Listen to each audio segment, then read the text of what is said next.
Glória a Deus. Cumprimento a todos com a paz do Senhor. Amém? Dando continuidade nas nossas aulas.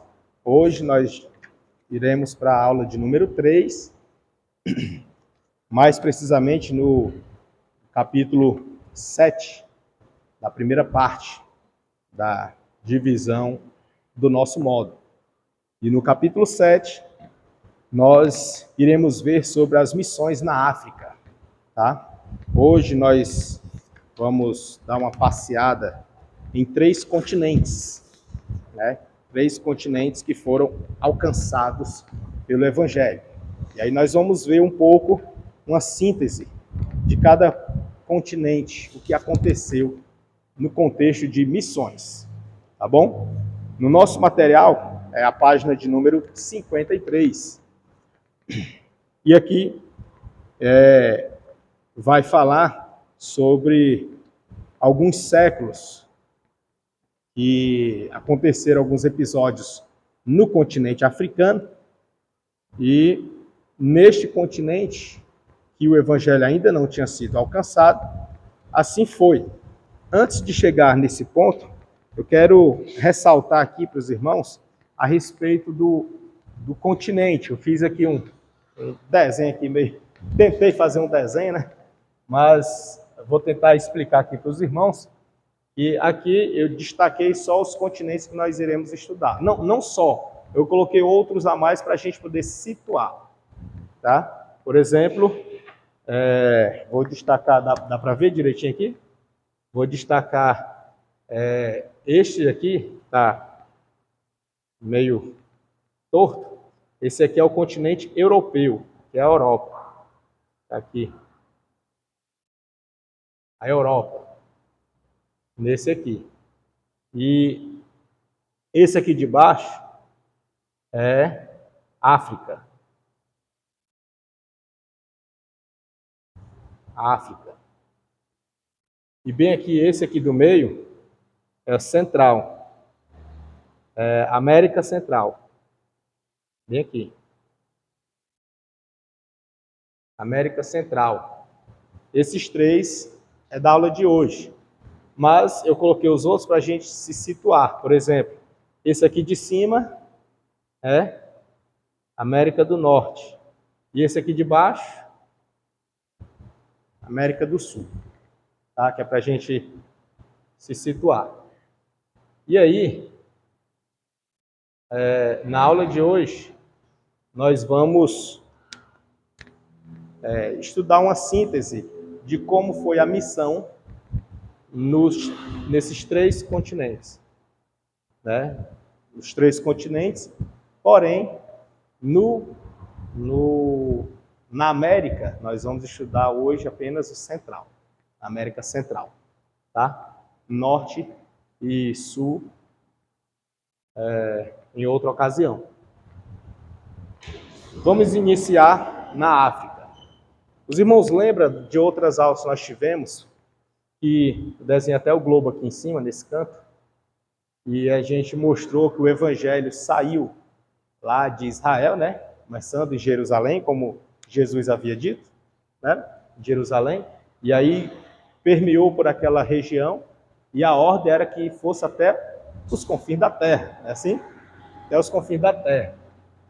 Aí a gente até chegou só num parêntese que eu abri, para a gente saber onde é os confins da terra.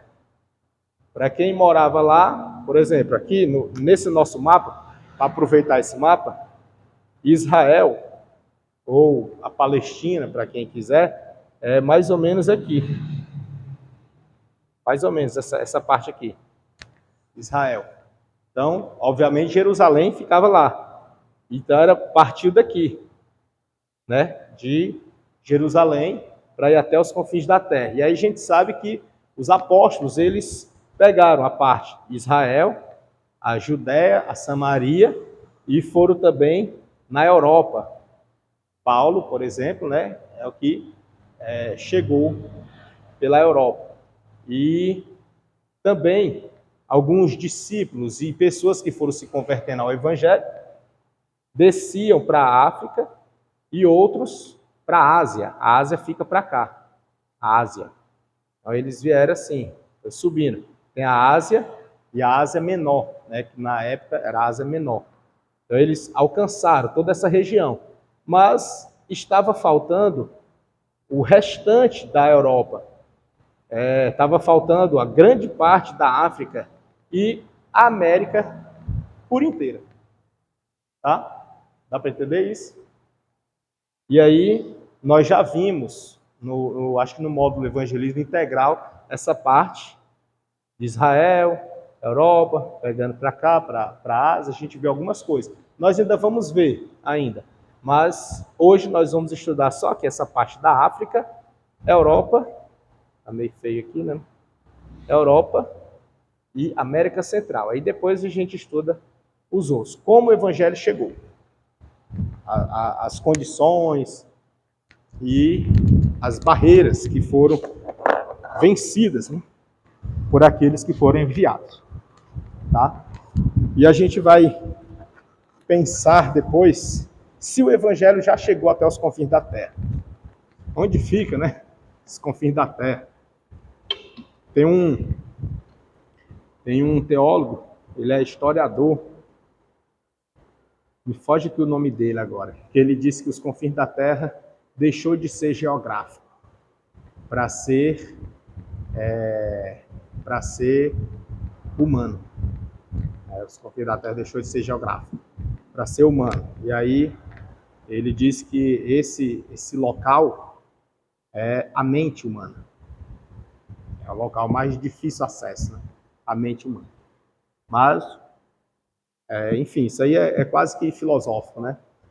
Mas a gente sabe que os confins da Terra, realmente, a conclusão, a explicação ou definição mais aceitável dele é o local mais distante. É o mais distante. E não mais dificultoso. É o mais distante. O coração ou a mente é dificultoso. O que o texto fala é de distância, né? Distância, mais distante. Que é para a gente não se acomodar, não ficar só ali. A gente vê isso lá com o colégio apostólico, né? Ficaram só em Jerusalém. E aí a ordem era ir mais adiante. Se fosse somente corações, no Pentecostes já teria cumprido grande parte. Não lembra? O derramamento ali do Espírito, que Pedro foi pregar e cerca de 17 etnias estavam ali, né? E cerca de 3.000 pessoas foram batizadas, então a gente vê que ali já teria se cumprido os confins da terra se fosse a mente e o coração. Tá? Então, realmente, assim, realmente não, né? A gente não tem como bater martelo aqui, né? Mas a definição mais plausível, mais aceitável é distância e não dificuldade. Tá bom? Então, vamos aqui. Missões na África, tá? Durante séculos, a África negra foi conhecida como cemitério do homem branco.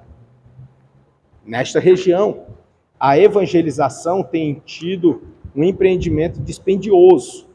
Embora as missões protestantes tivessem começado tarde na África, ele menciona assim, tarde, porque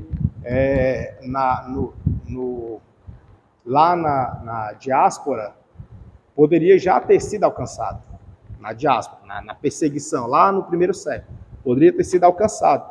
Porém, em virtude, talvez, da dificuldade de locomoção ou comodismo, realmente, porque a gente sabe que eram pessoas falíveis, humanas, como nós, e aí o evangelho não chegou.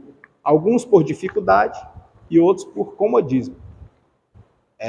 Vale destacar também que houve uma certa falha na igreja primitiva no que diz respeito à expansão do reino.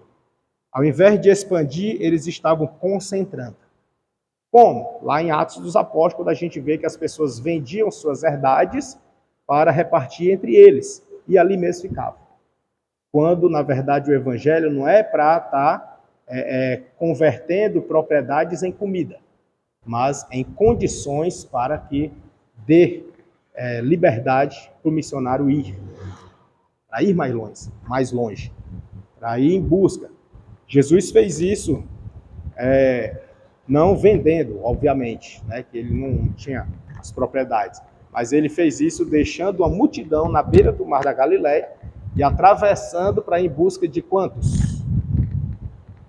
De um, né, ou como diz Mateus 2, né? Então assim, foi lá nos Gadarenos. Deixou multidão para ir em busca de poucos, né? Então a gente percebe que o conceito de missão realmente é ir e longe, né? Ir e longe, tá? E aí era dispendioso esse empreendimento, né? E aí diz assim, que embora as missões protestantes tivessem começado tarde na África, né? Ela tem sido um dos campos missionários mais produtivos no mundo. E aqui quando fala produtivo, a gente vai entender mais na frente, porém, até hoje, os que são cristãos na África, eles são meio que ousados. Lá na África, na verdade, existe uma ousadia no mundo espiritual para os dois lados. Tanto para Deus, para quem serve a Deus, quanto para quem serve Satanás. Para os dois, lá é um campo muito explorado no que tange à espiritualidade, né? A África. E se a gente for analisar, é um campo que o evangelho já chegou, mas as gerações passaram e ele não deu continuidade. E aí torna-se agora um campo necessitado, carente de novos missionários, de novas pessoas que tenham disposição, coragem de ir. E nós estamos nessa geração, né? Tá certo? Talvez você seja um candidato, né, para ir para a África. Nós já temos aqui, né, missionário aqui da igreja, né, família missionária, Robert Van e a Bruna, né? E o Noah, e agora mais um. Né? Que bênção, né? A família está crescendo e a missão está ampliando. Então vamos aqui. A maior parte desse crescimento surgiu no século XX, olha. Veja só em que época veio crescer, veio estar no auge, né? Veja quantos séculos no passado para chegar no auge.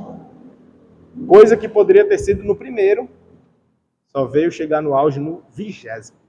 Passou o tempo, né? Quantas e quantas vidas não pereceram aí?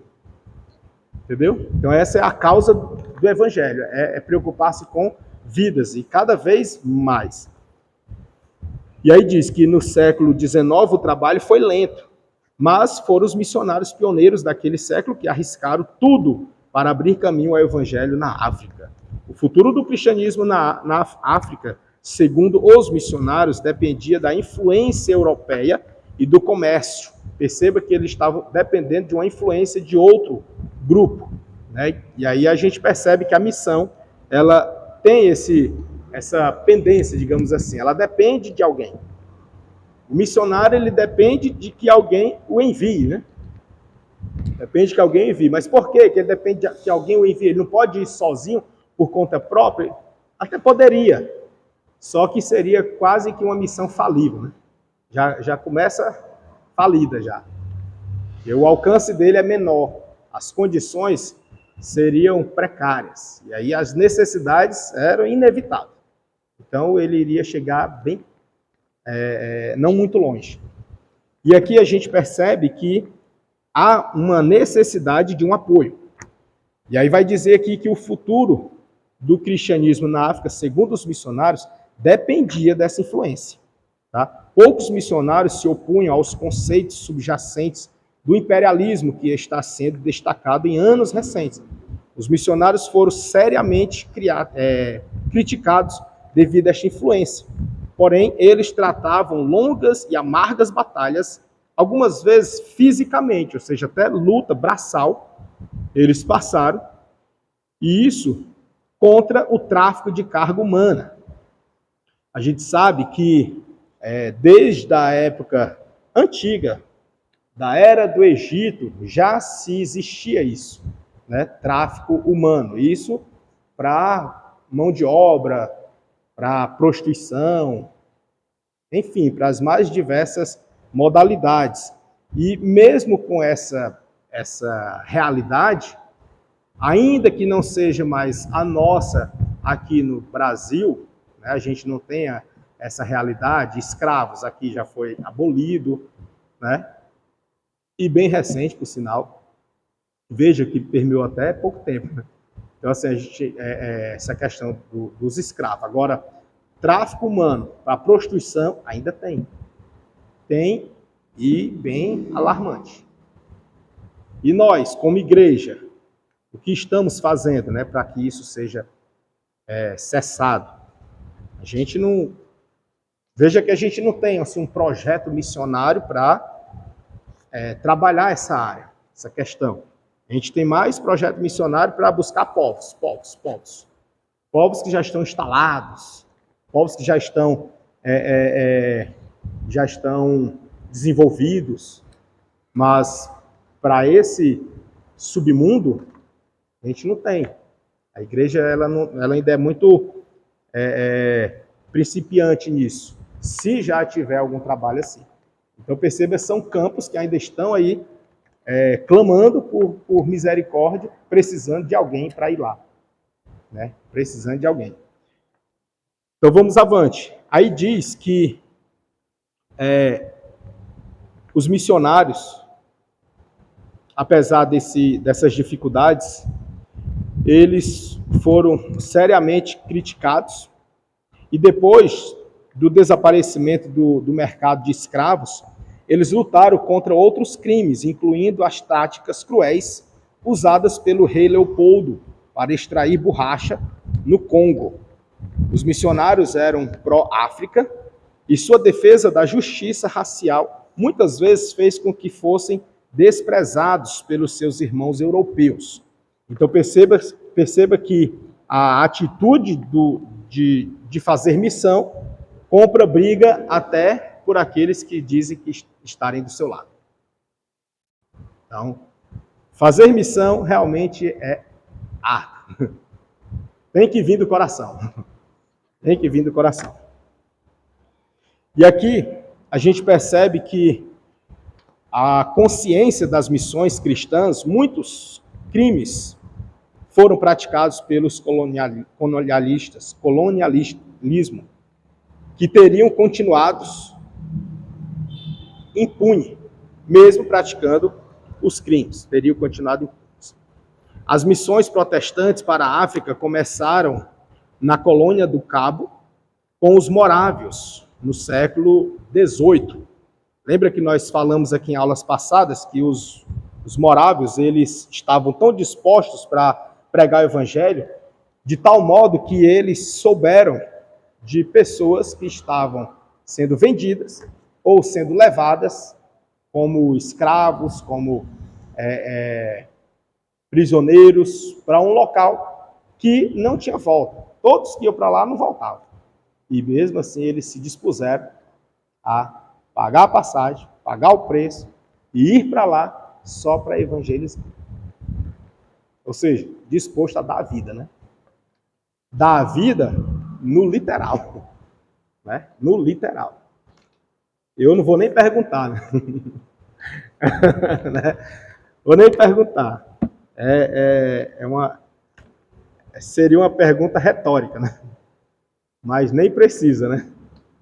Que o Espírito Santo possa acender uma chama em nós. Né? Uma chama. Eu falo isso, serve para mim, serve para todos nós. Né? Possa acender uma chama em nós. Eu logo, bem rapidinho aqui, menos de uns 30 segundos eu falar isso aqui, rapidinho, abrir um parênteses aqui, começa a contagem. Eu, nos meus primeiros anos de café, talvez meus primeiros meses, eu comprei meu primeiro livro da vida mesmo. Nunca tinha comprado um livro. E aí eu, como crente, comprei meu primeiro livro e foi um livro chamado Missões. Aí tinha lá, Restaurando o Ardor Missionário. É muito forte esse livro e foi impactante para a minha vida. Fecha aqui o parênteses, rapidinho. Então, para a gente perceber que é necessário, irmãos. É necessário, tá? Ainda tem muita gente para ser alcançada. Muita gente. Apesar de o evangelho já ter alcançado milhares e milhares de pessoas, mas ainda tem muita gente que precisa ser alcançada. Tá? Seguindo.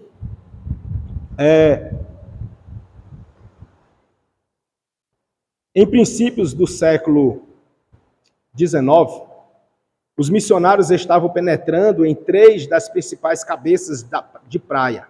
Começaram na costa oeste, entrando em Serra Leoa, na costa leste, a partir da Etiópia e Quênia, e no sul, estabeleceram sua missão base na cidade do Cabo.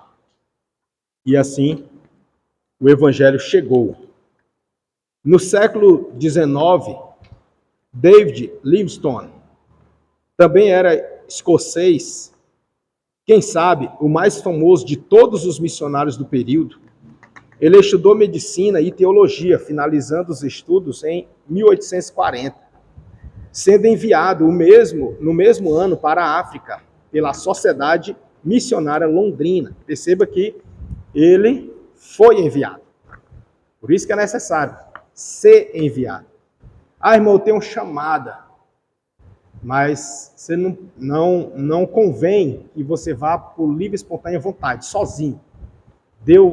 Você sentiu de Deus e vai. Deixa que Deus vai se responsabilizar. Cuidado, porque muitas das vezes, muitos que já foram antes de nós, os que tentaram, naufragaram. Não rendeu um trabalho produtivo, eficaz. Talvez tenha rendido e não tenha sido propagado, mas não teve a notoriedade do evangelho sendo alcançando pessoas por um indivíduo que não foi enviado por alguém, né? Tem que ser enviado. E aí, agora tem um porém. Este envio, eu deixo aqui só essa ressalva, porque este envio também não pode ser algo meramente humano. Precisa ter a chancela espiritual. Tem que ter. Tem que ter. Vai falar, meu. Olha aí. Deus que chama também prepara alguém para enviar, né? Porque é o mesmo Deus. E é o dono da obra. Né? Isso é importante, viu? Muito importante.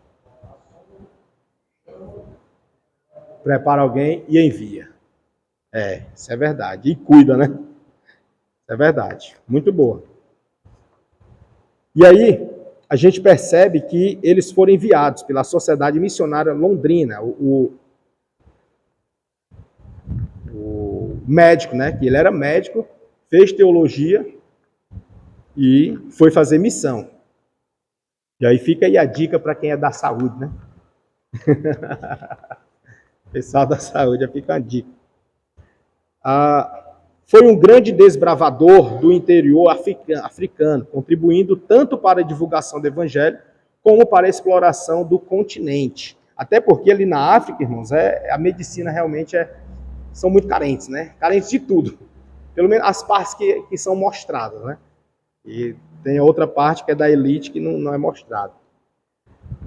E Livingstone era um francês com respeito ao id missionário.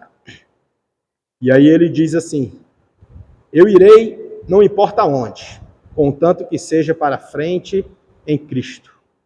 Deus tinha um único filho. Essa frase aqui é muito forte, essa frase dele. Eu achei lindo isso aqui. Ele diz assim, que Deus tinha um único filho e fez dele um missionário. Legal, né? Achei lindo isso aqui. Quando eu li, eu fiquei assim, meu Deus. Eu tenho 2. Fazendo os 2 missionários. Glória a Deus. Você tem a irmã Mila e a irmã Doi tem uma, né? E aí?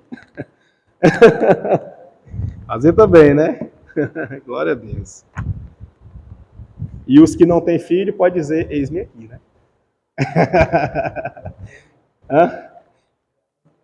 Já pode ir planejando. Mas eu achei linda essa frase dele. Aí, meus irmãos, tem a Mary Slessor, que ela também do século XIX, já entrando no século XX, ela era escocesa também e representa o grande continente de mulheres engajadas na obra missionária durante esse período.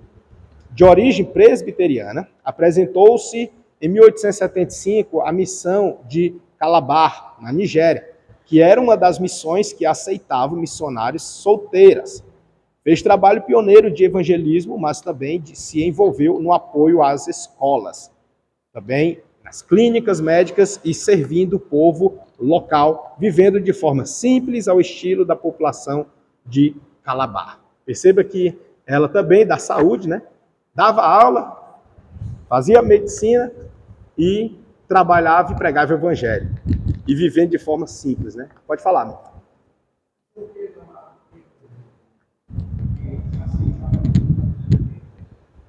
Interessante, né? Na presbiteriana, e principalmente nessa época, a mulher ela não tinha espaço, né? E além dela não ter espaço, quanto mais a solteira, porque quando era solteira, geralmente era usada para prostituição, para ser, se não fosse na prostituição, para ser mulher dos diplomatas, né? Dos que tinham poder aquisitivo maior, passava a ser mulher deles. Quando não era mulher deles, era escrava ou na prostituição. Então essa ressalva, ela vem em razão de ela ter superado todos esses riscos, né, essas possibilidades. E aí ela conseguiu superar tudo isso, além disso, ser missionária. Então, assim, é desafiador realmente. E é tentador para quem não liga para a moralidade, né? Por exemplo, para quem quisesse visar ter uma vida bastarda. Ah, basta eu me casar com um magnata, digamos assim, né? E aí ela podia ser esposa dele, solteira. E aí, ela sendo esposa dele, ela já estaria no alto nível aquisitivo, de autoridade, mas ela deixou, abriu mão disso aí.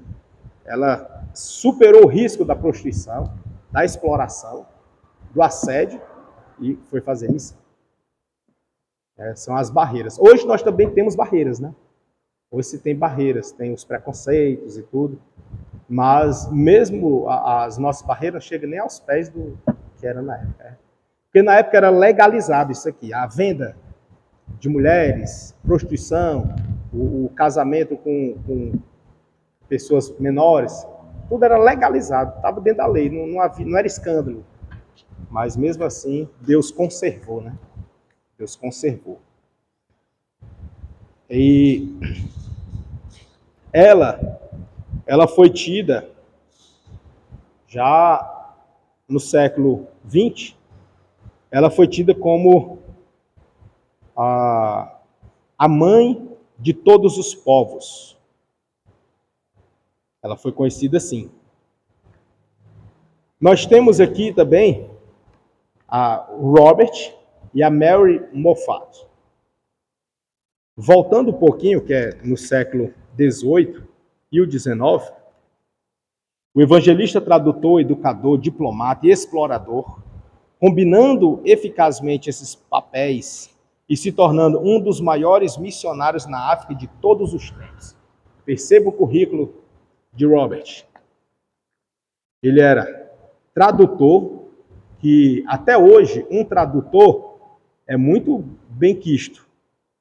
E ele, para a época, que não existia IA, não existia o Google, não existia internet, ele ser um tradutor era de alto nível, né?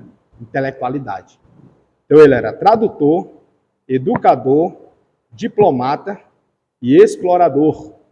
Esse explorador é como se fosse hoje o que nós chamamos de historiador e arqueólogo, né?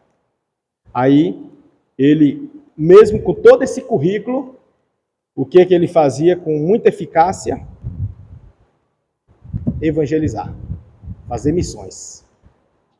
E aí a gente vê, né, que o tempo de vida, irmãos, aqui do século XVII, XVIII, é o mesmo nosso aqui, mesmo da nossa era, tempo de vida, assim. O IBGE diz que as pessoas estão vivendo cerca de 80, 76, 80 anos, segundo o IBGE. E aí a gente nota que nessa época as pessoas também viviam mais ou menos isso. E o que elas fizeram com a sua vida? Dedicaram à evangelização. Abriram mão, né?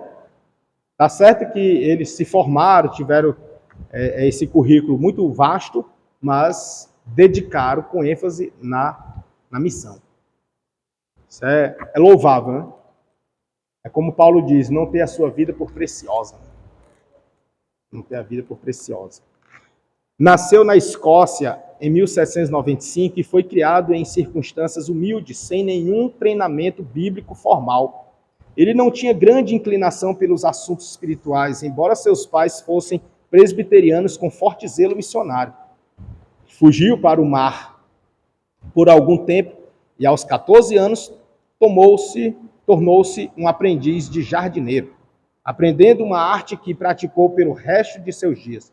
Em 1814, na cidade de Cheshire, não sei falar esse nome, Cheshire, na Inglaterra, entrou em uma pequena sociedade metodista, cujas reuniões eram realizadas numa casa de fazenda nas vizinhanças. Essa associação aquecera seu coração, que em 1815, quando ouviu uma mensagem pelo reverendo William Robb, um dos diretores da Sociedade Missionária de Londrina, se ofereceu a mesma para servir como missionário, sendo rejeitado, porque o achou incapaz de efetuar esse sofrido trabalho. Moffat não desanimou, começou a estudar teologia com Robb. Depois de um ano, se candidatou novamente à Sociedade Missionária de Londrina, sendo então aceito. Logo foi enviado à África do Sul e depois de 85 dias no mar, chegou à cidade do Cabo. Uma viagem de 85 dias em alto mar. É chão, né? Perceba as dificuldades. E eles estavam dispostos. E nós, temos alguma dificuldade? Ou nós que colocamos, né? Nós temos barreiras ou nós que colocamos lá? E assim, ele fez missão no Cabo. E o texto aqui vai falar que em 1827, Moffat deixou sua mulher com seus filhos pequenos e foi estudar por 11 semanas a língua de uma tribo africana chamada Curumã, onde assegurou o papel de líder. Ao voltar, estava pronto para iniciar a tradução da Bíblia neste idioma, passando 29 anos para completar. E em 1829, quase 10 anos da chegada de Moffat em Curumã, foi realizado o primeiro batismo. E em 1838, uma grande igreja de pedra foi construída, existente ainda nos dias de hoje. Embora a carreira de Robert Moffat seja geralmente associada a Curumã, sua obra se estendeu muito além desta área. Na verdade, o núcleo de crentes em Curumã não passou de 200, mas sua influência fez sentir a centenas de quilômetros. Então, assim a gente percebe que o Robert deixou um legado numa tribo e dali se expandiu. Nós, eu quero só ressaltar isso, eu até fiz uma anotação para mim, né? Eu anotei, mas foi para mim, que é o legado que eu estou deixando. Quanto tempo ele durará, né?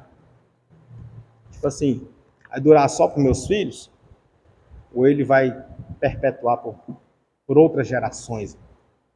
É importante que nós venhamos refletir sobre o tipo de crente que nós estamos sendo. Se nós estamos cada vez mais próximo do centro da vontade de Deus, ou cada vez mais próximo do centro da nossa vontade. É uma reflexão que eu faço, eu gosto de fazer. Porque a gente estudar a palavra e não viver a palavra, a gente incorre na classificação de hipocrisia. E os hipócritas não são bem-vindos, né? Nem no meio dos homens, nem no reino dos céus. Né? Então, para a gente não se encontrar também nesse grupo. Para não ficar só de palavra, palavra, palavra. Só sabedoria humana, né? Como disse Paulo.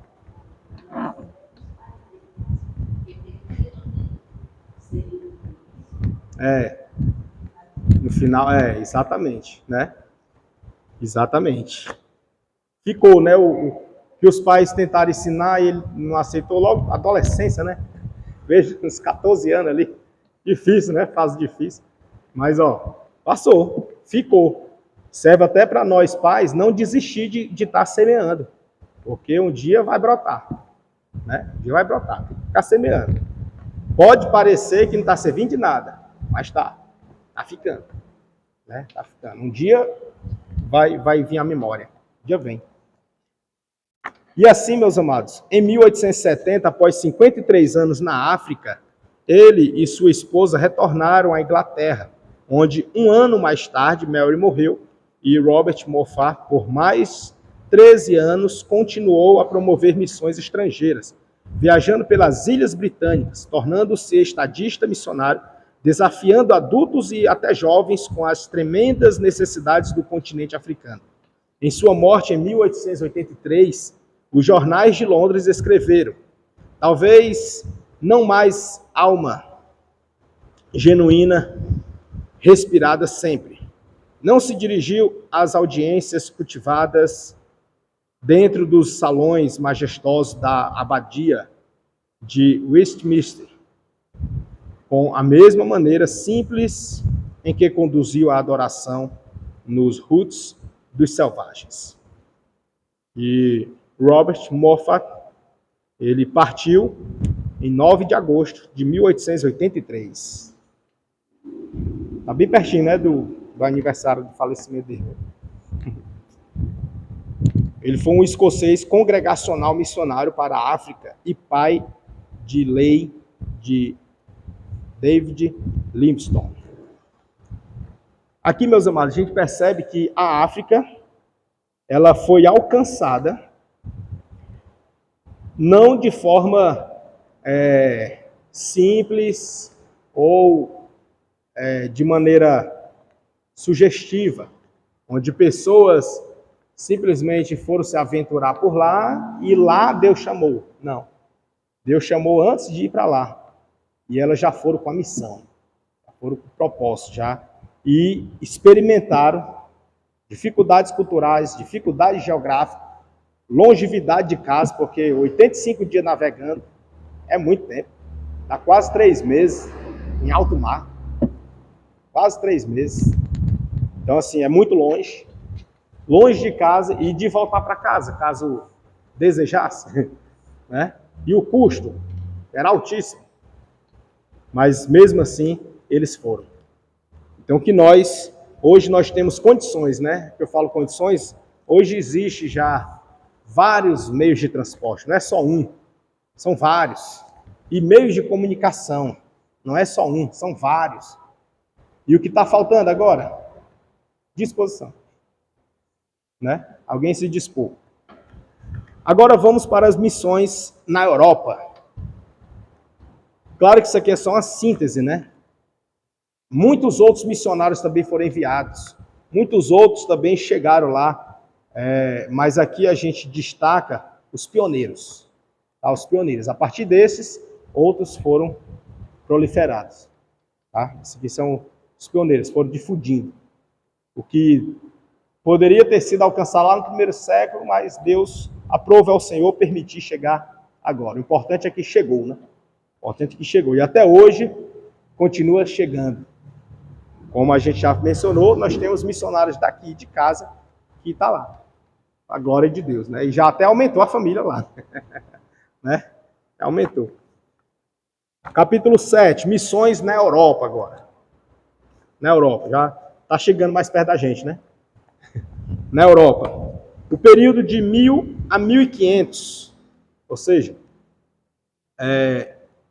esse período aqui é aquele período lá que a gente falava da Idade Média. Lembra? Da Idade Média? E aí vem a alta Idade Média, a baixa Idade Média. O período de 1000 a 1500 é marcado pela expansão da igreja ao norte europeu, e pelas lutas em torno do Mediterrâneo, as chamadas Cruzadas. Guarde bem esse nome, porque esse aqui marcou muito a história, pelo menos para cá, para nós. Eu falo assim que marcou muito a história, porque de fato marcou, mas nós ressaltamos com uma certa frequência esse episódio, até porque nós vivemos, nós somos vizinhos, né? São nossos vizinhos, digamos assim. É um continente próximo de nós, que aconteceu um episódio que marcou a época e refletiu para a América. Exato. Marcou negativamente. Entendeu? Marcou e reflete para cá. Como assim que reflete? Porque inspira os opositores. Dá para entender? Veja que em algum debate, em rodas de conversa, hoje em dia não é mais roda, agora é podcast, né? Os podcasts da vida, quando tem debate sobre a história, sobre alguma coisa cristã, eles procuram puxar as raízes. E a raiz para eles são esses episódios, as cruzadas, os concílios, as raízes para ele. Sendo que as raízes para nós é o colégio apostólico, é Cristo. Lá é a nossa base. Mas para o mundo, a nossa base não é ali. Nossa base é no caminho. Entendeu? Então, é muito importante nós sabermos isso aqui. Outros episódios também, mas as cruzadas é importante a gente saber. Porque é daqui que o secularismo tira para poder confrontar a nossa fé. Para dizer que nós não temos raízes. Nós não temos fundamentos. Entendeu? Então, é importante sabermos, tá? E aí guardem isso. Claro que tiveram outros episódios, obviamente, né? Tiveram muitos outros, mas as cruzadas, as chamadas cruzadas é que marcaram bastante. Então vamos lá. Notamos que a expansão da igreja, assim como o combate aos muçulmanos, se dá muito mais em função de interesses políticos do que por questões espirituais ou religiosas. A gente percebe que tem uma briga, vou usar esse termo, que é mais fácil de compreender, entre os povos, no geral, sem falar em religião, sem falar em cristandade, sem falar em semitismo, sem falar nisso. Entre os povos, digamos assim que durante muito tempo mesmo, foi por questão territorial. Mas muito tempo mesmo. Não vou dizer o primeiro, mas durante longas datas foi territorial, né? E aí, nessa temática de contendas territoriais, muitas vidas são ceifadas, né? Muitas vidas são ceifadas. E nessa ocasião, a igreja ela precisa ser um diferencial, porque não cessou de ter discussões por territórios e nem se concluiu o alcance do evangelho, nenhum e nem outro.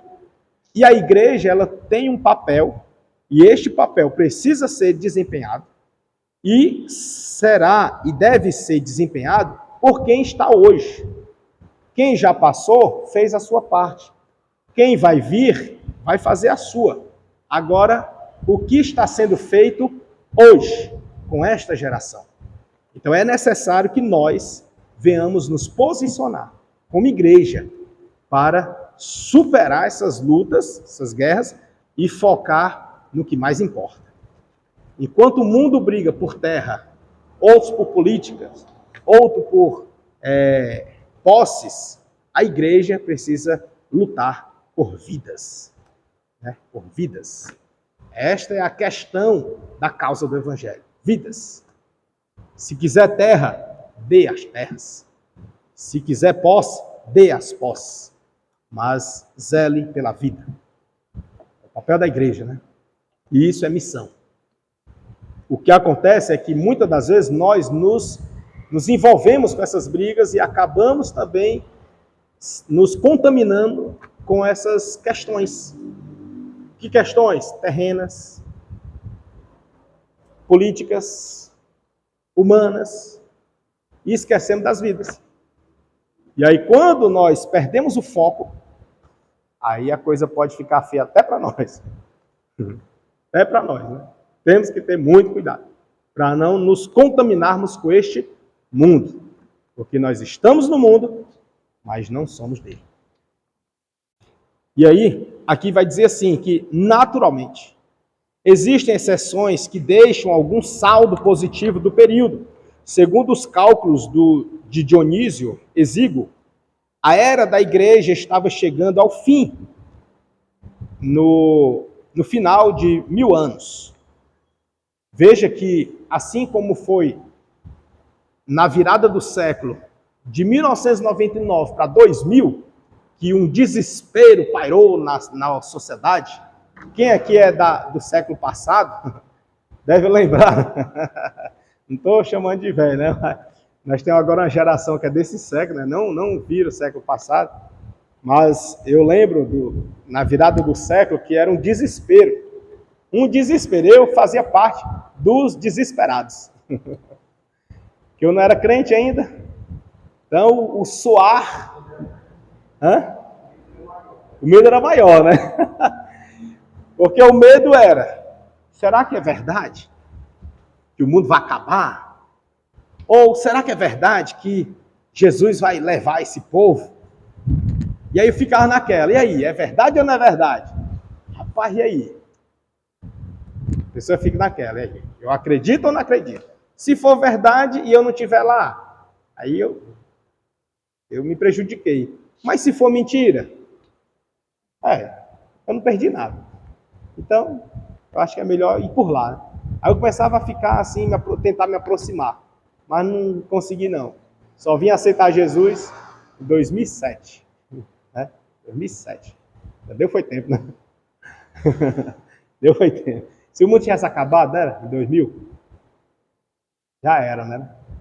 Já era. Tinha uma geração aqui que nem aqui estava, né? Nem tinha nascido. Mas... né? Estaria melhor. Verdade. Mas aprove ao Senhor não ter acabado. Mas esse mesmo alarido também foi ecoado lá na virada do século, de 999 para 1000. Entendeu? Mesmo jeitinho. Não mudou, não. E aí, chegou no 2000. Quem diria, né? Chegar no 2000. E quem sabe se não chegará no 3000? Não sabemos. Uma coisa a gente precisa ter certeza. É que Jesus vai voltar. E que eu preciso estar pronto, né? Eu preciso estar pronto.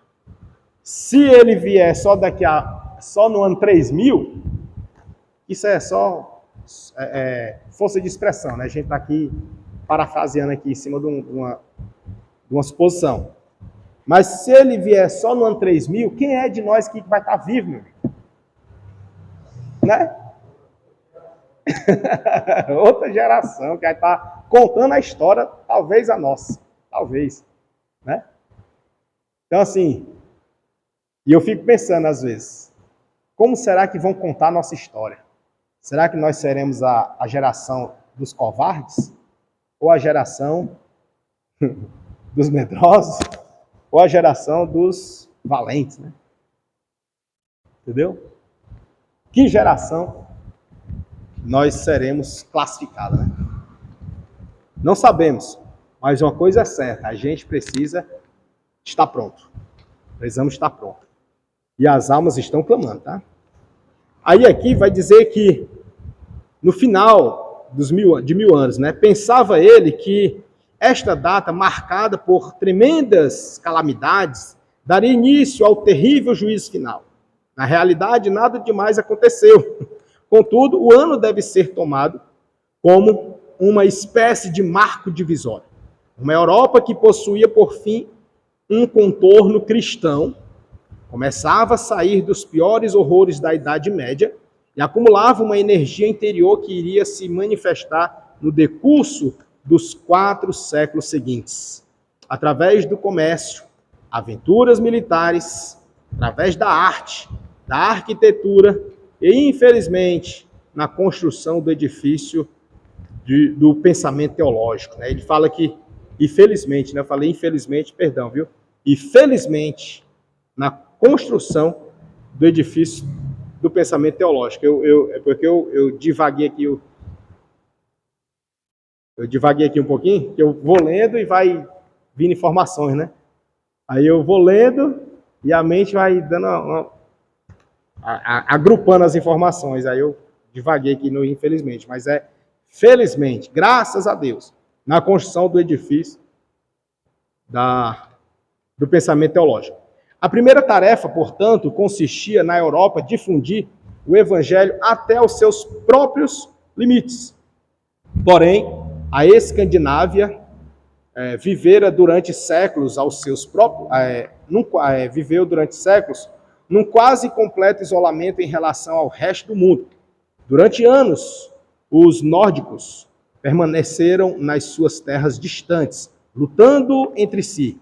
De repente, no século VII, começaram a expandir, tornando-se o terror no mundo civilizado e, em particular, do mundo cristão. A variedade das suas devastações é assustadora e a destruição por eles provocada quase não conheceu limites. A Inglaterra foi uma das primeiras vítimas. Lindisfarne viu-se saqueada em 793, Jarrow em 194, o reino saxão de Northumbria caiu em chamas em 867 e durante certo tempo pensou-se que a Inglaterra seria uma colônia dinamarquesa.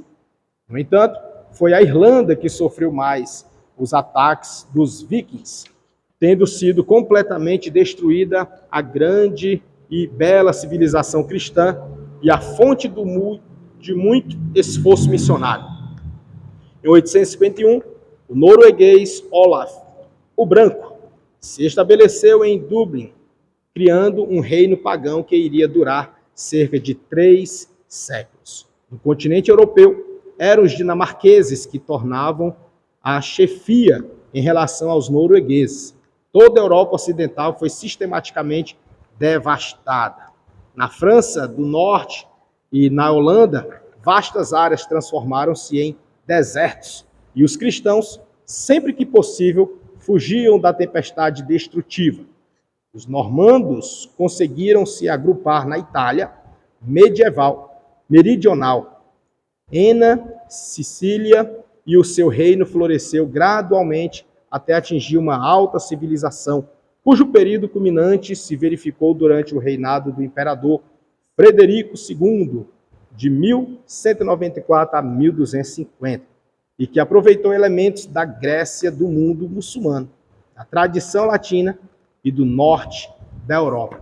Se a gente for analisar, meus irmãos, aqui a gente percebe que houveram lutas, que a gente até falou em algumas aulas passadas sobre os vikings, e lutas essas que, em meio a essa devastidão, o evangelho foi disseminado. Lembra que a gente até mencionou que as mulheres que eram levadas para serem esposas dos vassaladores, elas usavam de sabedoria para evangelizar o marido e dali estabelecer o reino de Deus. Então aqui a gente vê, em meio contra a maré, né, a onda vindo, uma onda de perseguições vindo contra a igreja sempre usando de estratégia para propagar o reino de Deus. Nós não podemos ser diferentes. Deus, ele dá estratégia para a gente. Deus, ele dá capacidade para a gente. A gente precisa ter isso muito claro em mente, das estratégias que Deus dá, da capacidade que ele nos dá. A gente não pode fazer como inicialmente disse Jeremias, ou disse Gideão, ou disse Moisés, nos seus chamados, que inicialmente demonstraram insegurança, incerteza, medo, ou até mesmo covardia para com o povo. Mas nós precisamos crer que Deus que chamou é o Deus que capacita. Né? É o mesmo. A gente percebe aqui que as civilizações elas foram devastadas. Porém, o evangelho permaneceu. As culturas foram confrontadas, mas o evangelho permaneceu. Aqui vai dizer que a igreja dinamarquesa ganhava assim sua estrutura própria, independente de qualquer prelado vizinho. Na Noruega, como na Dinamarca, o poder real desempenhou um papel importante na introdução da fé cristã. O primeiro herói importante da campanha da fé, se tal nome lhe pode atribuir, foi o viking espadachim Olaf. E aí tem um termo que não dá para nem me pronunciar, né? Que foi de 995 a 1000, em que havia sido educado numa colônia escandinava, na Rússia, onde iniciava sua carreira como guerreiro. Aqui no nosso mapa, como ele foi na Rússia, a Rússia fica para cá, ó. Bem aqui. Perceba que a gente está na Europa, né? E aí, ó. Até a Rússia aqui foi alcançada o evangelho, né? E durante a perseguição aqui, alguns vieram para cá e a Rússia também chegou o evangelho. Hoje é difícil pregar na Rússia. Muito difícil. Hoje é difícil pregar na Europa. Muito difícil.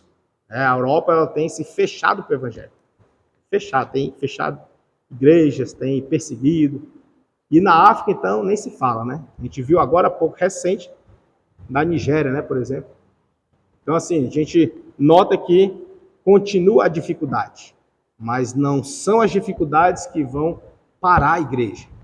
Nós precisamos ser vozes na nossa era, para que o evangelho continue perdurando gerações e gerações até a volta do Senhor Jesus.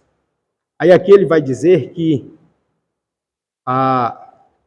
logo após havia sido eleito, Olaf dedicou-se à tarefa de fazer do cristianismo a religião dos noruegueses. Veja, e de quem estava perseguindo, agora tinha um que estava objetivando fazer do cristianismo a religião dos noruegueses. Olaf morreu no ano 1000, porém sua obra foi continuada por outro Olaf, que tinha por sobrenome, talvez aqui seja Haraldsson, né? Não sei. Talvez seja Haraldsson. Conhecido depois como Santo Olaf. Olaf aqui é um título, né? É como se fosse um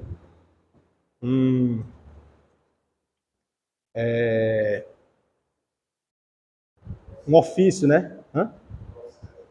Igual César, né? Como se fosse um ofício, né? Olaf, como se fosse um ofício. Um título, como se fosse um ofício. E aí, conhecido depois como Santo Olaf. Este fez com que o evangelho penetrasse profunda e permanentemente no povo. Por volta do ano 1220, quase toda a Europa era cristã numa certa medida. Porém, uma vasta área permanecia no paganismo. Os pagãos, por sua vez, convocaram uma grande reunião em que decidiram sacrificar 2 homens em cada trimestre e pedir aos deuses pagãos que os livrasse de sofrer do cristianismo e impedisse a expansão destes pelas suas terras. Mas os cristãos também organizaram uma reunião e falaram: os pagãos sacrificaram os piores homens e atiraram-nos pelos desfiladeiros abaixo. Nós, porém, sacrificaremos os melhores homens como dádiva a nosso Senhor Jesus Cristo e comprometemo-nos a viver melhor e com menos pecado, e ofereceremos como penhor de vitória de nosso trimestre. Perceba que isso aqui é um ato cultural, né? A religião pagã tomou a atitude de sacrificar os que eram cristãos da época também tomaram a atitude de sacrificar. Mas como resposta, enquanto um estava sacrificando os piores, os outros estavam sacrificando os melhores. Como era demonstração de renúncia dos pecados e disposição a viver o penhor para Cristo. A gente sabe que o cristianismo, ele passou por diversas mudanças. O cristianismo no que diz respeito à prática cultural, porque o evangelho continua o mesmo. As práticas culturais que ele sofre durante os tempos, ele passa por mudanças. E a gente percebe que uma mudança, chegou uma entrega ali, eu acho. Não é para cá, não. Então a gente passa por mudanças, e essas mudanças a igreja precisa estar posicionada, firmada na rocha, para que essas mudanças culturais elas não venham adentrar a igreja, influenciar no evangelho. A gente percebe aqui uma prática de sacrifício humano, onde, na verdade, o que Deus quer não é sacrificar fisicamente, ele quer renúncia, abnegação, né? Ele quer que nós venhamos negar a si mesmo e não derramar sangue. Porque o sangue de um inocente já foi derramado. E este já é o suficiente. E aqui eles não tinham esse entendimento. Eles partiram na cultura. E isso é algo que o missionário ele precisa ter em mente. Quando o missionário vai para um local, para uma tribo, para uma região, que a cultura é muito forte, ele precisa ter muito claro a base do evangelho, para ele não se contaminar com a cultura. Ele precisa ganhar aquelas pessoas na linguagem delas, mas ele não pode corromper o evangelho. Então isso é muito, ele precisa estar muito fortalecido na palavra. E se ele não tiver, ele acaba pegando a cultura e misturando com o evangelho. E aí não dá certo, né? Pai do Senhor, pode dar um... Eu passei. Vença, né? Só para saber assim, outro mêsinho lá de terça-feira. Perfeito. Estado da igreja. Tu já pegou o PDF. Então, nesse sentido, a gente precisa ter muito claro mesmo, as bases do evangelho, tá bom? Para não se misturar, porque é muito comum, principalmente, irmãos, em escola de missões. Em escolas missionárias, acontece muito deles trazerem missionários de cada lugar. É bom que traga? Sim, é excelente. Todavia, os irmãos já notaram, né, que cada local tem a sua cultura, não é assim? Né? E aí, a cultura em si, tem maldade não há problema. O problema é quando essa cultura sobressai o evangelho. Aí é onde pega. Aí não pode. Hã? Isso. Perfeito. Né? E aí o missionário ele precisa ter isso muito claro, mas muito claro mesmo, porque não é fácil. Você é sozinho lá no meio de uma geração, né? E aí você sozinho, ser voz para mudar eles, para dizer para eles que aquilo é pecado, que entre aquela prática e o que está escrito na palavra deve prevalecer a palavra, meu amigo, aí pescoço rola, né? Tem ameaças, tem sacrifício, tem luta, tem embates. Não, presidente Danilo, o negócio é feio, o negócio você tem que estar firmado mesmo em Cristo, tem que estar. E amar a missão, amar a obra. Porque senão, não vai. Tá? Então, que tenhamos firmado muito claro os princípios bíblicos, né? A causa do evangelho ela é inegociável.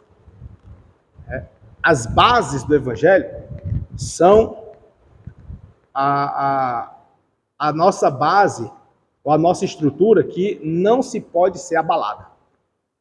Nossas bases não pode ser abalada. Por nada.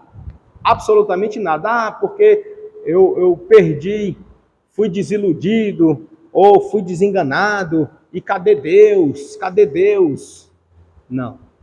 Não é uma doença, não é um relacionamento, não é uma cultura, não é uma tradição, não é uma época, não é a moda, não é nada.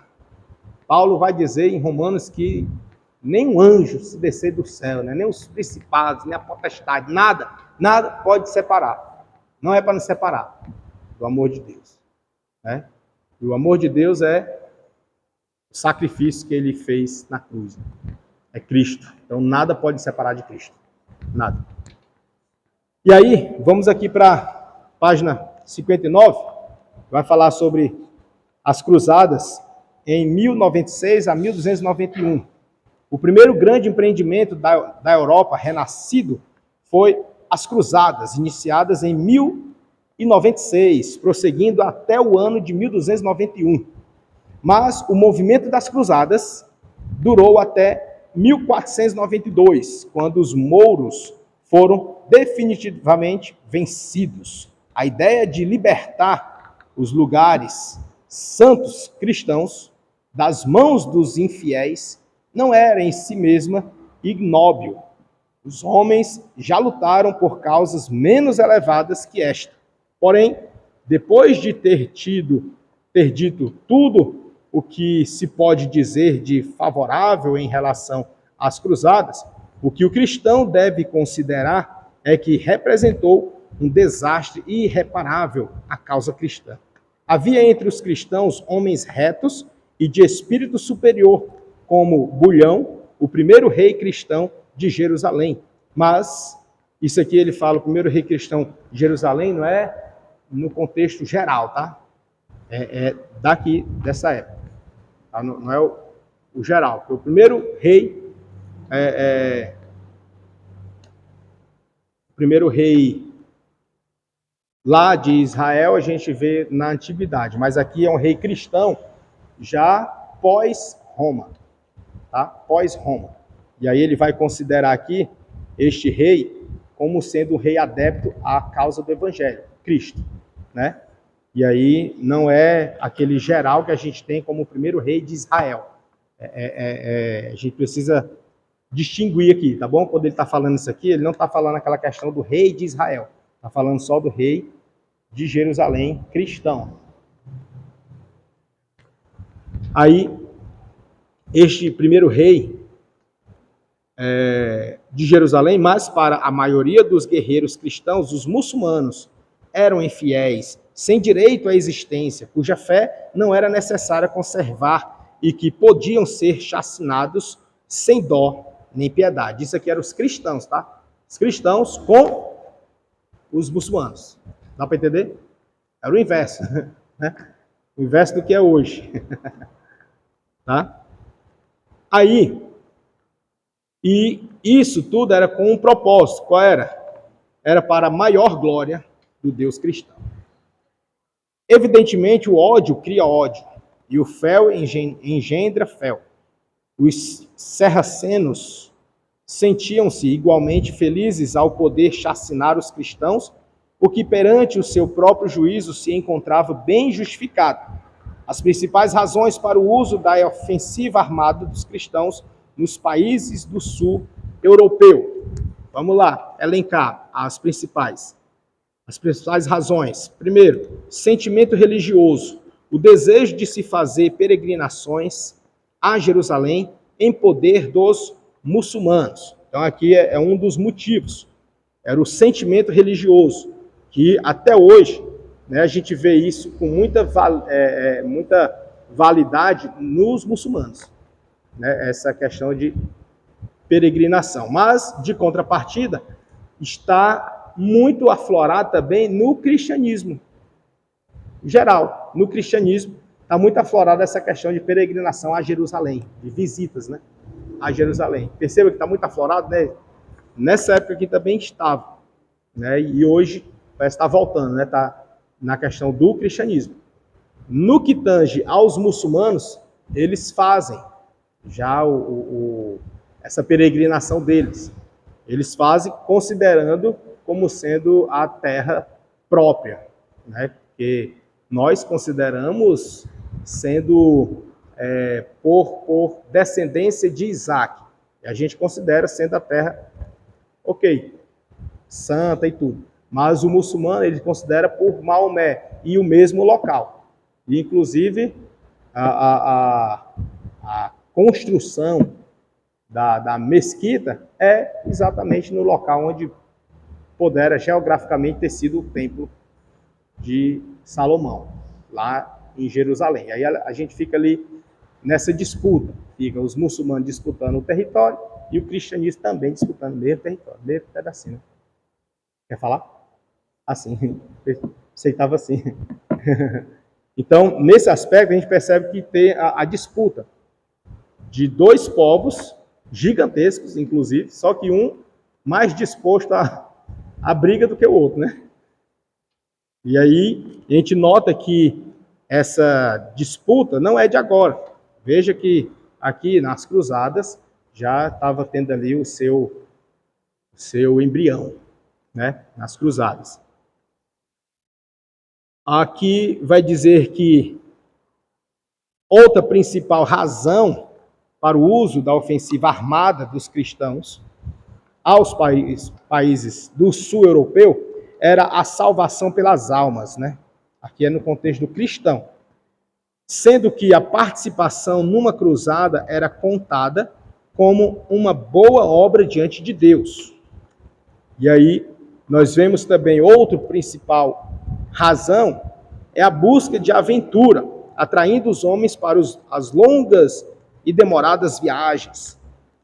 E, por fim, em destaque aqui, das essas quatro razões, ou principais razões, temos o desejo de unir as igrejas ocidental e oriental. E esta quarta razão, eu gostaria de ressaltar algumas coisinhas. Não vou me deter muito aqui. Eu gostaria mais, né? Mas não vai dar. Mas aqui, ó, nesse desejo de unir as igrejas, este é um propósito milenar.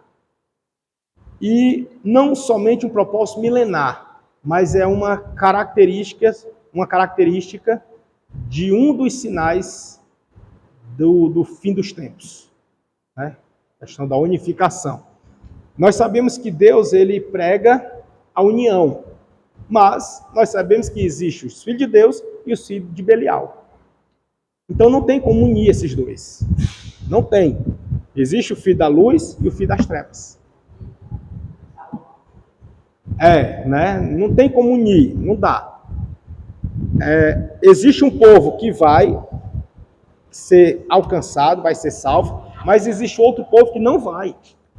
Não tem, às vezes eu já participei de evangelismo que os irmãos estavam tão cheios de Deus, e cheio de fé, e cheio de um monte de coisa, que eles disseram assim: rapaz, eu estou tão cheio que até Satanás aparecer na minha frente, eu vou pregar para ele e vai aceitar Jesus.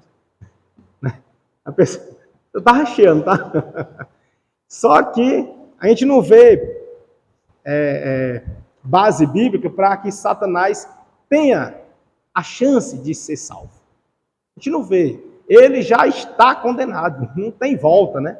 Nem que ele se arrependa. Né? Não tem volta. Não tem mais escapatória para ele. Para nós tem. Se arrependermos. Nós tem. Se a gente não se arrepender, vai junto também, né? Vai junto, não tem escapatória também não. Então assim, se a gente for analisar, a estratégia do diabo é sempre fazer com que a igreja se confunda. É confundir. E aqui, nesse pontinho que foi defendido, isso aqui, foi defendido lá na época. Era o desejo, veja que eram as principais razões. Era unir a igreja ocidental e a oriental. Olha aqui, né? Isso aqui. Queria unir. Desde daqui, ó, de Israel, a Ásia, para cá, para a América. É unir tudo, um só. E observe se não é assim até hoje. Aí eu pergunto, de quem era esse desejo? Né?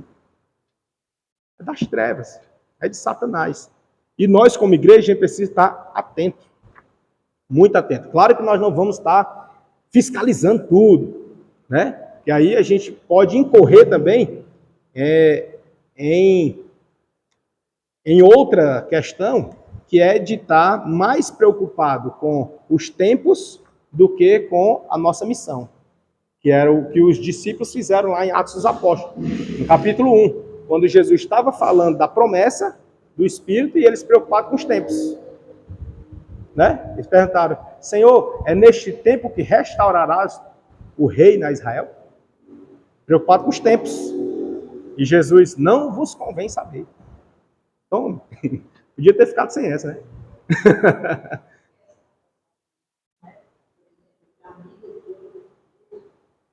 Aham. Pode. É.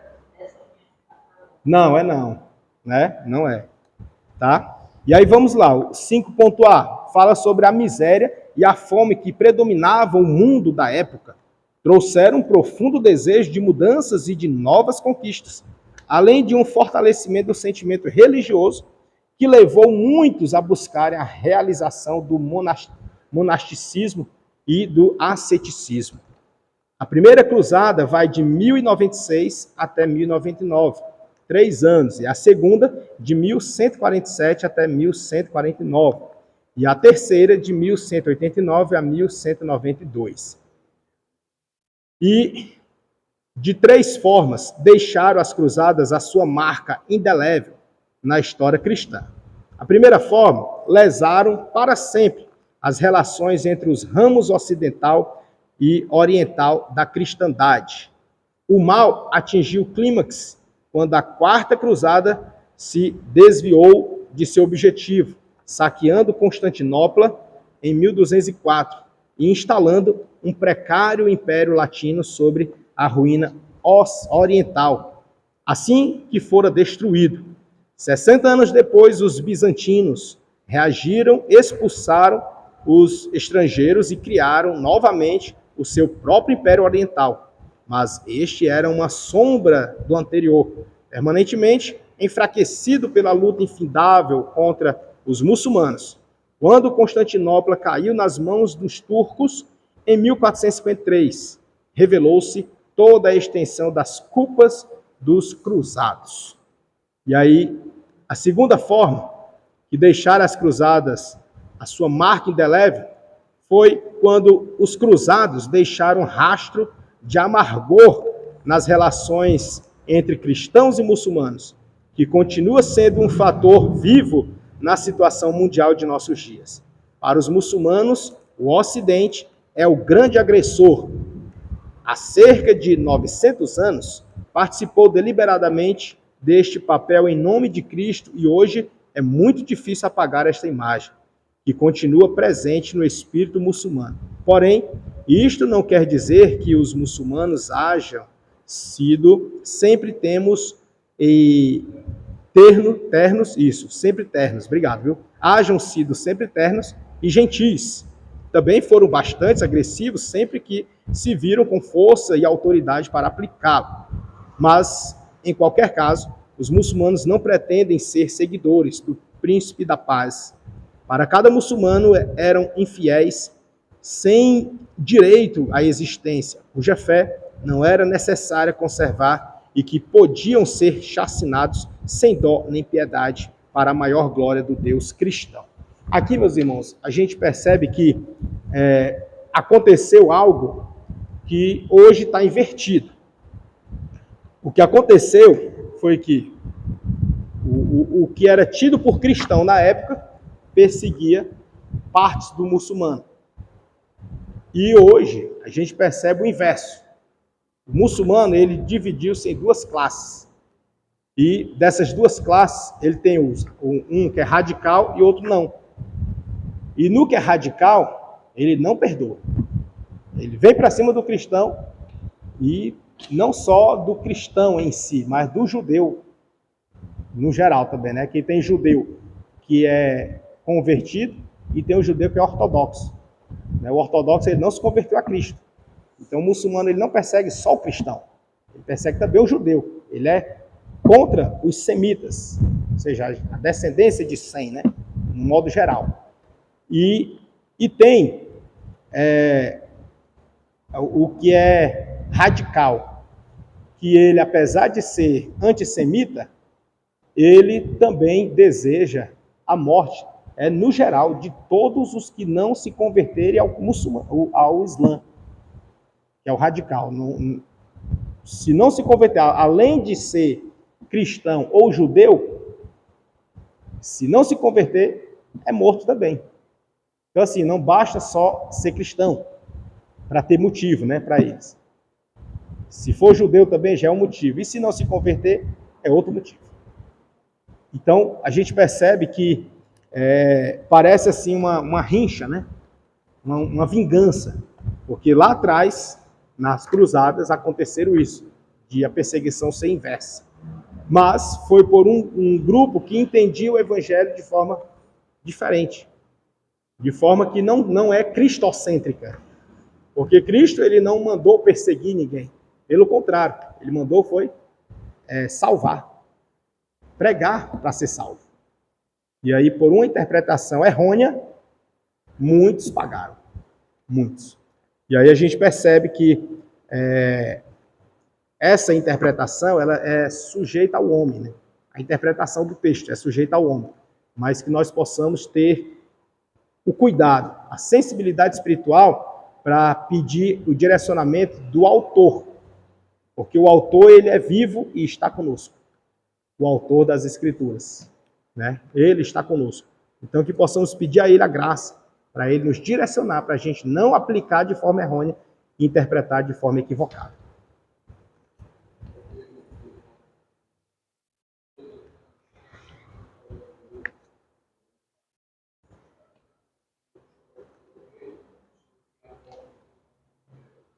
Da Nigéria, né?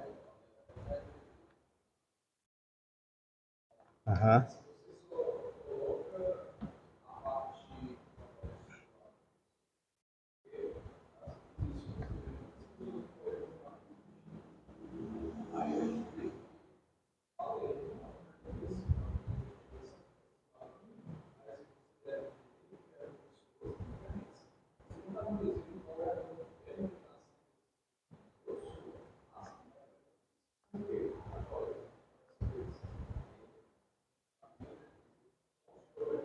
Aham.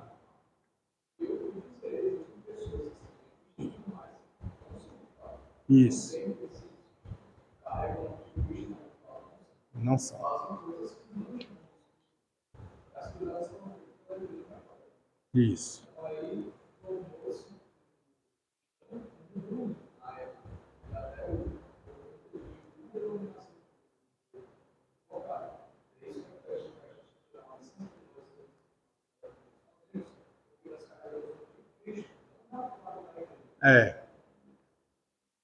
Exatamente. Que fez aquilo, no geral, né? Porque quando se fala cristãos, engloba os evangélicos e os católicos. Todo mundo no pacote só, né? Todos que creem em Cristo. Creio em Cristo.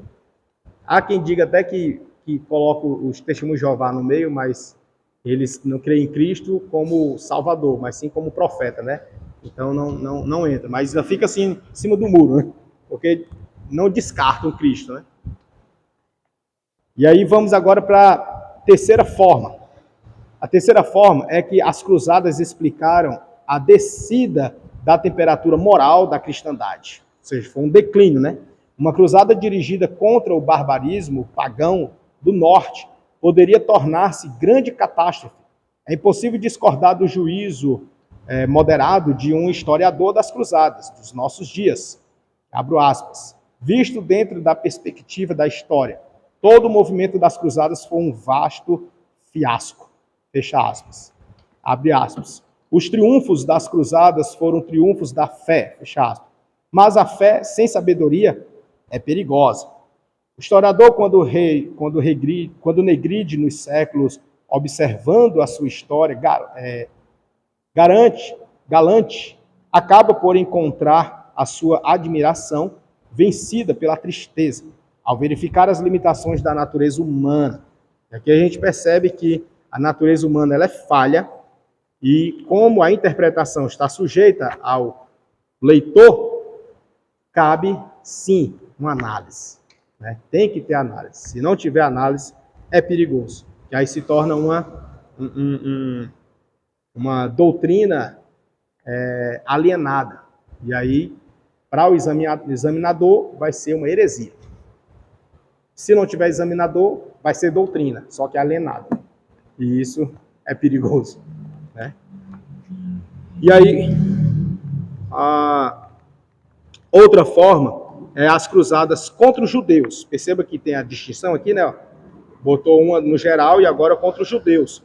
Um dos maiores missionários que surgiu nesta época da história foi o Raymond Lull, nascido em 1235 na ilha de Maiorca e dedicando-se à seara do mestre durante 50 anos.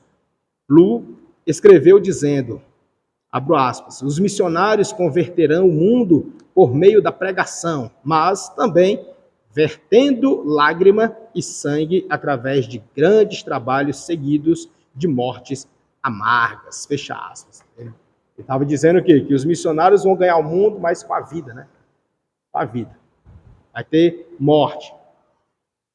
Não era este um homem que formulasse pensamentos que não estivesse pronto para traduzir em atos.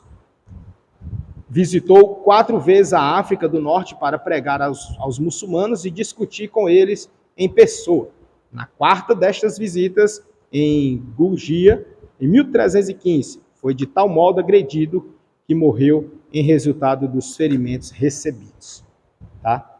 E aqui vem o que se chamou de o Santo Massacre, que em visita à Terra Santa, em celebração da passagem do 2º milênio do cristianismo, o Papa João Paulo II pediu perdão aos judeus e muçulmanos pela Igreja Católica ter, há 900 anos, instigado a cruzada que terminou por produzir um terrível massacre da população civil judaica e árabe de Jerusalém por parte dos cavaleiros cristãos. Né? E aí aqui é considerado pelos teólogos como missões sob a direção de Satanás. Isso aqui é espiritualizando, né? E aí a gente percebe que a terminologia que foi usada é o Santo Massacre. Mas teve a retratação aqui, né? Página 62 ainda, 8.2. Vou acelerar aqui um pouquinho, que as horas estão indo embora. Falta pouco. Vamos falar agora sobre os reformadores e a visão missionária. Ainda aqui, na Idade Média, 1483 até 1546, teve o grande expoente da reforma protestante, por nome de Martinho Lutero. Ele mantinha sua firme convicção a respeito da justificação pela fé, porém se deixou influenciar escatologicamente por Agostinho. Ele chegou a crer que o mundo teria a duração de 6.000 anos, e com isto dizia estar vivendo o início do fim. Devido a esta precipitada interpretação de Lutero, a Igreja Evangélica quase não avançou na obra missionária. Segundo o reformador, Cristo estava às portas, não havendo assim necessidade e dedicação em salvar almas. Enquanto isto, a Igreja Romana ia adentrando e conquistando os mais distantes lugares da terra. No caso, o nosso país, que foi catequizado pelos jesuítas, né? Que a gente viu aqui no módulo evangelismo, não foi integral? Não foi? Acho que foi, né? Evangelismo. Pelos jesuítas. Né? E percebemos que tudo parte de uma interpretação. Né? É perigoso. Né? É perigoso e é uma bênção. É perigoso quando é errôneo. E é uma bênção quando é divina. Né? Quando é assertivo. Não entendi. Uhum. Isso.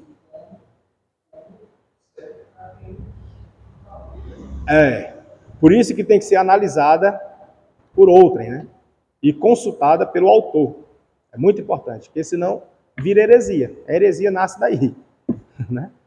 É um texto, é um texto sem contexto que vira pretexto, né? Aí é a heresia. Então temos que ter cuidado. As interpretações precisam ser analisadas, mas à luz da Escritura, porque a Escritura interpreta ela mesma. E aí vem aqui algumas razões para o pouco interesse sobre a obra de missões, no caso aqui de Martim Lutero. Era a compreensão dos limites da igreja, cada paróquia em seu território. Ou seja, se tivesse uma região que tivesse uma paróquia, ela era limitada ali. Ela não podia expandir. Essa ordem de expansão vinha do Papa, né? Então não podia uma paróquia mandar alguém. Tipo aqui manda um missionário, né? Claro que passa pelo pastor-presidente, obviamente, né? Mas perceba que o pastor-presidente é responsável por esse campo, mas ele está, digamos assim, que não muito, ele é quase que autônomo. Ele é autônomo, mas ele tem uma prestação de contas, digamos assim, com a sede estadual. E na sede estadual tem com a convenção. Então perceba que está um ligado ao outro, né? São autônomos entre si, mas não podem agir por si só em determinados pontos. Precisa de apoio. Então, quando a congregação envia um missionário, ela manda com a autorização do pastor-presidente. E o pastor-presidente manda com apoio da Secretaria de Missões do Estado. E a Secretaria de Missões do Estado manda com apoio da Convenção Geral. Amém. Pai do Senhor, viu? Então a gente percebe que são autônomos, mas interligados entre si, né? E aí existe isso. Ele não é enviado por livre e espontânea vontade, passa por uma análise, por um crivo, por um critério. E assim, seguindo aqui no Martim Lutero, ele vai dizer também que uma das razões é que eram as batalhas militares e políticas na Europa. Eram muitas. E também a escolástica, protestando com declínio espiritual. E a rejeição do monasticismo, ficando sem estrutura missionária, bem como a preocupação com a reforma em si. Então, várias preocupações o limitou para expandir na missão. Quando os reformados, enfim, se dispuseram a fazer a obra da evangelização mundial, removeram, assim, os grandes obstáculos da fé antes pregada pelos católicos, facilitando, assim, o avanço da obra missionária, pregando a salvação pela graça por meio da fé, a partir do exame pessoal e livre das Escrituras Sagradas. E aí eles romperam com as barreiras e deram um avanço na evangelização, que hoje já está traduzida, o exame pessoal e livre das Escrituras Sagradas, que hoje já está traduzida para centenas de línguas em todo o mundo. Então, nessa época aqui, foi onde difundiu o grande ápice das traduções das Escrituras Sagradas. Foi nesse período. Por isso que é tão falado esse período aqui, tá? Exatamente um dos motivos é esse. Aqui tem algumas notas que aí eu sugiro a leitura. Não vou ler em razão do tempo, mas aqui vai falar sobre a teologia de missão na ótica de João Calvino. E aí vai mostrar que ele não escreveu nenhuma teologia de missão ou uma reflexão a respeito da missão de Deus ou missão da igreja. E nem podia, afinal de contas, até o século XVI, a palavra missão era reservada para se referir à relação da Trindade, ou seja, a missão do Filho como o enviado do Pai e a missão do Espírito Santo como o enviado do Filho e do Pai.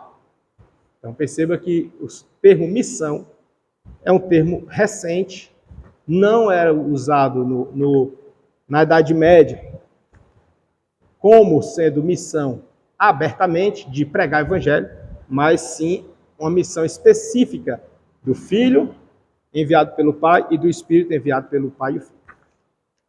Também ele fala sobre a Missio Dei, et Missio Christi, né, que fundamentalmente Calvino estabeleceu a base cristocêntrica e teocêntrica da missão e deu forte apoio à evangelização através de seus comentários.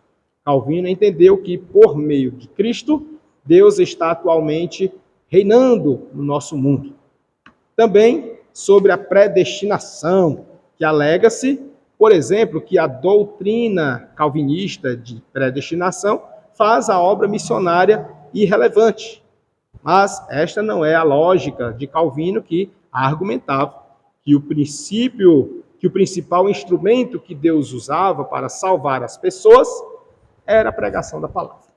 Ou seja, simplesmente pregar já estava fazendo a missão e que Deus ia se responsabilizar de alcançar. Não precisava o indivíduo ir. A palavra ia.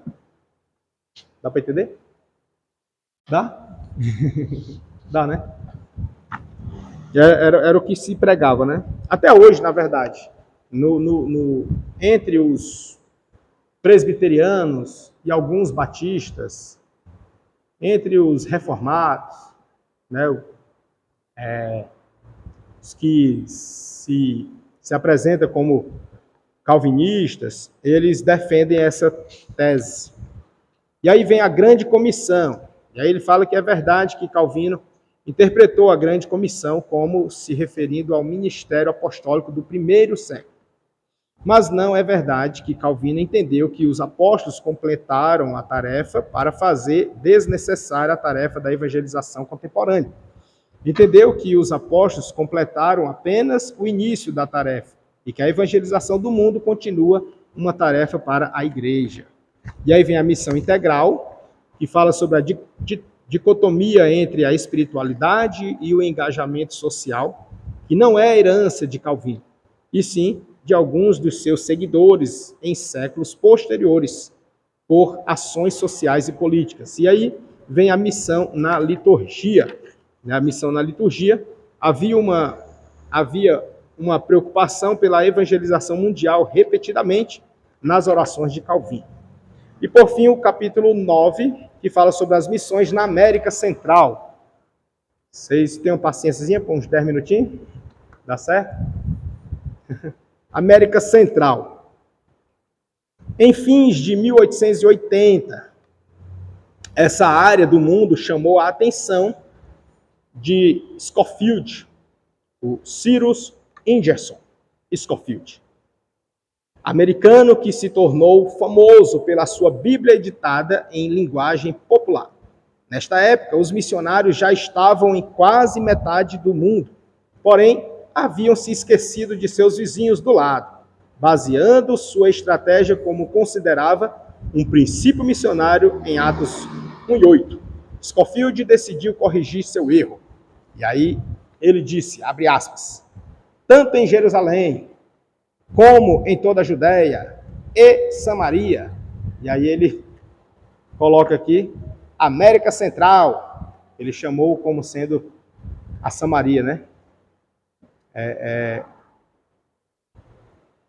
E é o campo não ocupado mais perto de qualquer cristão nos Estados Unidos ou no Canadá. Nós nos esquecemos da nossa Samaria. Fecha aspas. Né? Perceba que ele era morando bem perto. Ele disse que nós nos esquecemos. Qualquer cristão dos Estados Unidos ou do Canadá, nós esquecemos. Perceba que a América não tinha sido ainda alcançada por eles, mas o evangelho já tinha chegado. Lembra que chegou logo lá no começo da colônia? Ainda na colônia, que a gente viu aqui no Evangelismo Integral, ainda na colônia, o evangelho chegou. Só não foi por eles, mas chegou. E aí eles viram que era necessário chegar também por eles. E aí alguém pode dizer assim, mas já foi evangelizado. Mas sempre tem alguém que não foi. Sempre tem alguém que não foi. Mas já tem muita igreja, mas sempre tem alguém que não gosta de nenhuma daquela. E quando chega outra, ele vai. Eu tiro isso aqui mesmo pelo bairro. Aqui no bairro já evangelizei várias vezes e conheço várias pessoas. Agora tem muita gente nova, mas quando eu sou convidado a pregar em uma igreja que é fora do nosso campo, né, que é uma igreja tipo assim de outro ministério, quando eu chego lá eu vejo pessoas do bairro que eu já evangelizei várias vezes, ela nunca quis aceitar Jesus e ela está lá e aceitou Jesus. Aí eu fico assim, como é que pode, né? Já chamei tanto para vir para a igreja e não quis. Mas veio outra igreja, de outro ministério, e ela foi. Mistério de Deus, Deus sabe. É por isso que é importante. Às vezes você vê muitas igrejas, mas sempre cabe mais uma. Sempre cabe mais uma. Que aí alcança aquele que não quis ser alcançado por aquela que já estava lá. Né? Tem muita gente que chama que aqui é a igreja dos ricos. Aqui no bairro, né? Muita gente. Fala que ali é a igreja dos ricos. Só que não é. Tem nada a ver, né? Mas é assim que eles taxam. Porque tem ar-condicionado, porque quando tem culto, a gente vê a fila de carro aí, é carro de um lado, carro do outro. A gente não acha canto para estacionar, né? E olha assim, se não chegar cedo, está estacionado dobrando a esquina. Né? E aí eles dizem assim, veja se tem outra igreja desse jeito. Aqui no bairro não. Entendeu? Aí eles têm como ser a igreja dos ricos. Só que não é. Então eles estão precisando ver a igreja que está aqui, lá fora. É isso que está faltando, só isso. Né?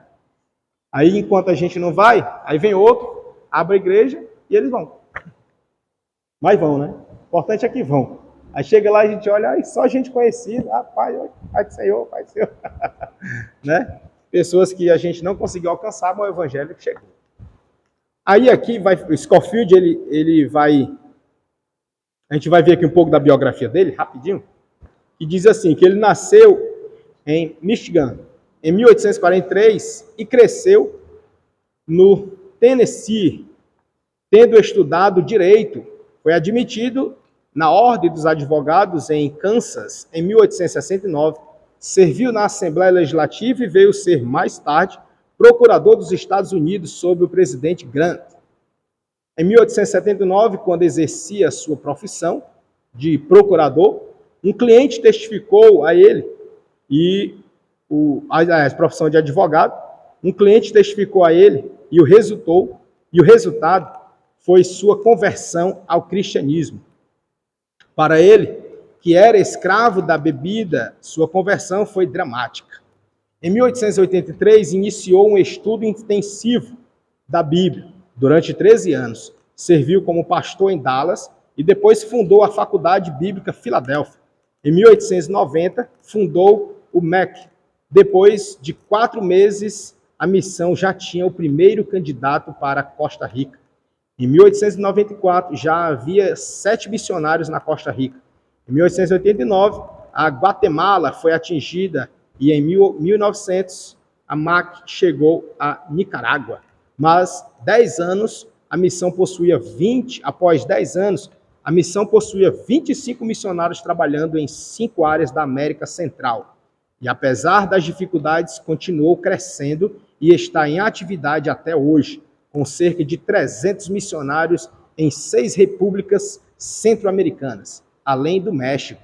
Porém, se certas sociedades missionárias se interessavam pela América Central, a outra América, a Latina, foi negligenciada durante séculos pelos protestantes. Em fins do século XIX, a percepção desse esquecimento começou a aumentar. Luz Guinness escreveu um livro chamado O Continente Negligenciado. Sublinhava a negligência espiritual da América do Sul e ajudou a despertar muitos cristãos pela sua responsabilidade. Homens que deram suas vidas pelas missões latinas, Dave Bacon, Cecil Dyer, né? Gerard Rosebeck, Bob Dyer e Aydon Hunter. E aqui, Scofield, um teólogo estadunidense, ministro religioso e escritor, cujo best-seller, Bíblia de Referência Scofield, popularizou o futurismo, o dispensacionalismo entre os fundamentalistas cristãos. A justificação acontece na mente de Deus, não nos sistemas nervosos do crente, disse Cyrus Ingerson Scofield. E aí tem aqui a Bíblia de Scofield, a Bíblia que revolucionou e apresentou a visão dispensacionalista clássica. Se você já ouviu falar nas dispensações, veio daqui, né? Tá? Para quem não lembra, as dispensações são aquelas que é apresentada na teologia, que nós vamos ver. Não sei se a gente... Não, escatologia a gente não viu a dispensações, não ouviu, pessoal? Não me lembro se a gente viu na escatologia. Não me lembro. Mas as dispensações são aquelas que são 7, né? São 7. Tá certo? Então é isso, meus irmãos. Na próxima aula a gente vai ver aqui o restante. E por hoje é só. Algum comentário? Tá tranquilo? Então vamos ficar de pé para a gente orar e agradecer a Deus.